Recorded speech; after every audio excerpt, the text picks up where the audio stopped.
Hey everyone, it's Flux-Entropy. Today I'm going to be showing you, in my opinion, what is one of the best creative game modes in Fortnite called Octo Game. Some of you may know it as the Squid Game. The game in itself consists of 8 different rounds in total if you can make it all the way through. Each category I'll be going through one by one as we progress through the system. Absolutely love this game mode in general just because of how much attention to detail they give to it, as well as constantly updating it, whether it's visuals, slight map changes, or adding different game modes. The first phase, just like the show, is red light, green light. You have 2 minutes to get from the start line to the finish line. The doll will turn around, and if you're caught moving at that instant, then you will be reset to the start line. If your movement is detected, you will be eliminated. Make it to the finish line before the timer runs out.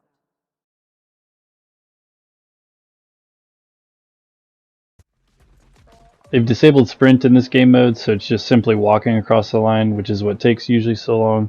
Somehow this guy on the left managed to sprint. I have no clue how he managed to do that, but he is the one anomaly and exception to this, so unless you figure out how to do that glitch, then you're just walking the whole way through.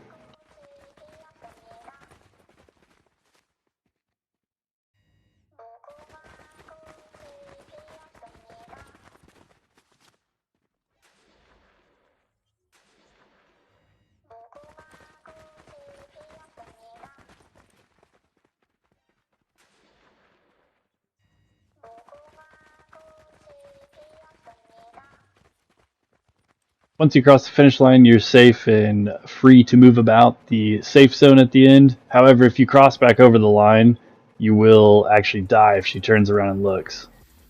There is a way to troll people and get them to cross back over the line. I personally like to use the fusion emote because then it slings them across if done properly.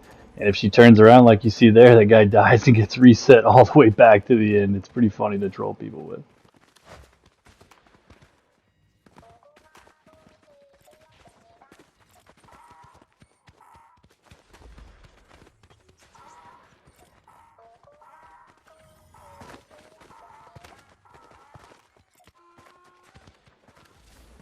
The next round is the staircase level. In my opinion, the easiest out of all the game modes in this series. All you have to do is traverse all the way up the stairs and make it across the finish line. Really, really easy to do. There's a lot of jump up secret routes that you can take. Just like in red light, green light, you get 2 minutes to complete this task. Takes about 40 to 45 seconds if you take the shortcuts. If not, it's around a minute.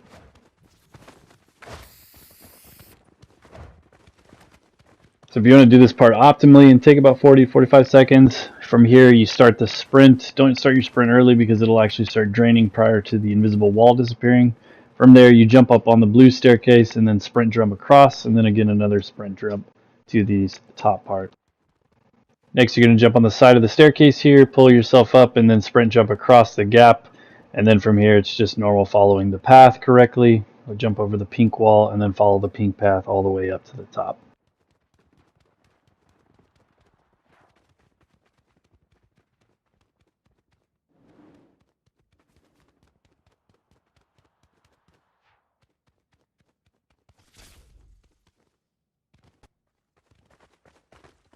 The third phase is the honeycomb. Unlike the show, you're not cutting out your particular shape that is assigned to you. Instead, you're just going to follow the path to complete the shape.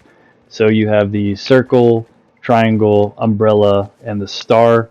You get 1:35 to complete this, which again is plenty of time. If you need to, just take your time, get through the path carefully.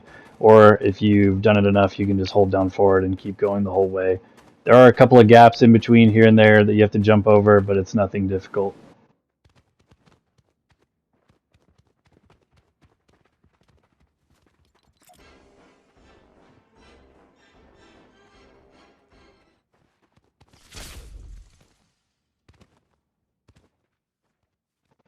The fourth phase is lights out. In this one, they will enable melee weapons to be drawn out, and then you can proceed to hit any player that you want. Everyone has 100 health to starts with.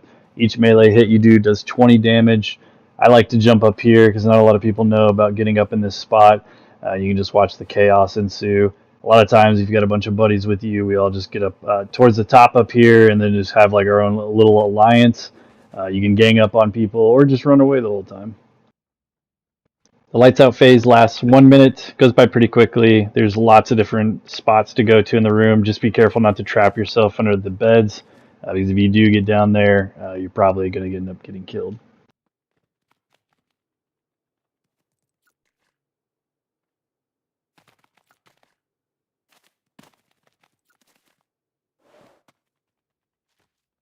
The fifth phase is tug of war. This one is kind of RNG dependent in regards to how good your teammates are pressing the interact button on the assigned position on the rope.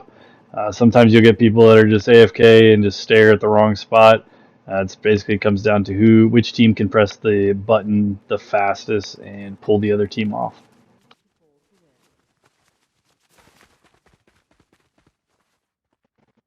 Throughout the interact phase, the meter for each team starts to fill. You can see at the top there, I'm on blue team. Our team's progressing faster than the red team is. And then once that meter is completely full, it will pull the other team off.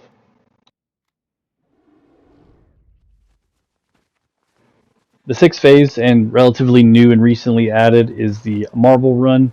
All doors appear to be locked. However, there is one that you are able to go through. It's up to each and any of the players to find out which door that is, and it will give a designated amount of players that are allowed to make it to the end. However, it seems that this part is still relatively bugged and needs a patch, because a lot of times I've seen almost everyone make it through as long as they're all relatively close to each other crossing the finish line.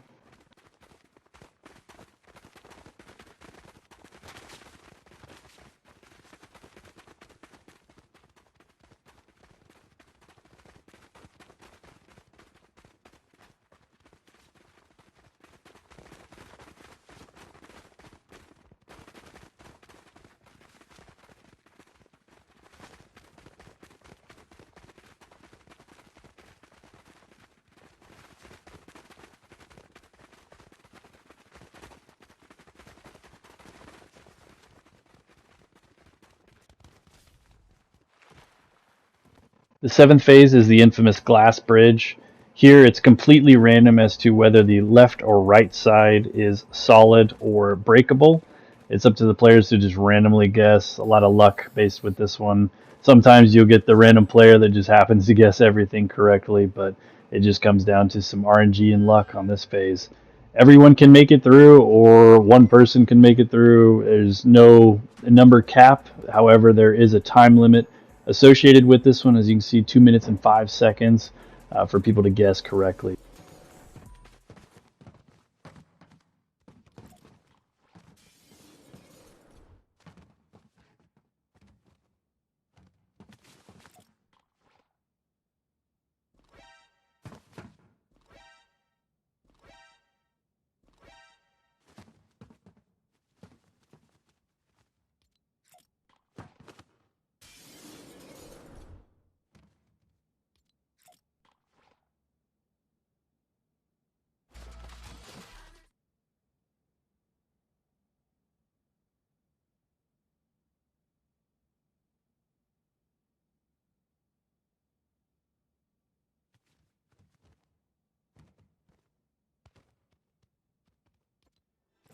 The last phase is similar to Lights Out. Once the timer is activated, players are allowed to take their pickaxe out and melee their opponents. In this situation, it just happens to be a 1v1. However, you can have 5, 6, 7 players in this arena fighting. So again, you start at 100 health. Each melee hit you do takes away 20 from your opponents or your health, depending if they hit you or not. And then from there, whoever eliminates their opponent first wins the game.